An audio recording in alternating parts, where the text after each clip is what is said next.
ఇదేంటో మీకు తెలుసు కదా, మొహం తెల్లగా రావడానికి అందరు తెగ వాడుతున్నారు. ఈ కంపెనీ పేరు నేను చెప్పను, ఎందుకంటే వీడితో లీగల్ యాక్షన్స్ నేను దిగలేను. జనం చూసిన వాళ్ళు కూడా కనీసం షేర్లు కూడా కొట్టట్లేదు. జనం కోసం మంచి జరిగిద్దిలే అని చెప్పి మనం రిస్క్ తీసుకొని కూడా కొన్ని వీడియోలు చేస్తున్నాం, కానీ ఎవరు పట్టించుకోవట్లేదు. సరే వాట్ ఎవర్, నా దేవుడు చూస్తుంటే మనకి ఆ పుణ్యం వచ్చిందిలే. కానీ ఇక పాయింట్లోకి వెళ్తే, ఇది తెల్లగా రావడం ఏమో కానీ దీనివల్ల క్యాన్సర్ వచ్చింది.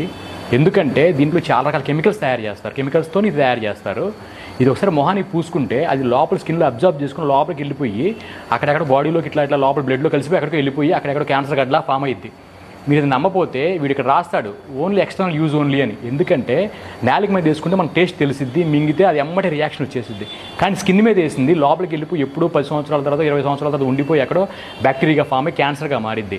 ఈ తెల్లగా రావడం తర్వాత సంగతి, కానీ మీ స్కిన్ అంతా పాడైపోయి స్కిన్ స్ట్రెచ్ మార్క్స్ ఇవన్నీ వస్తాయి. ఏదో టెంపరీగా పుయ్యంగానే ఫ్రెష్గా కనిపించింది.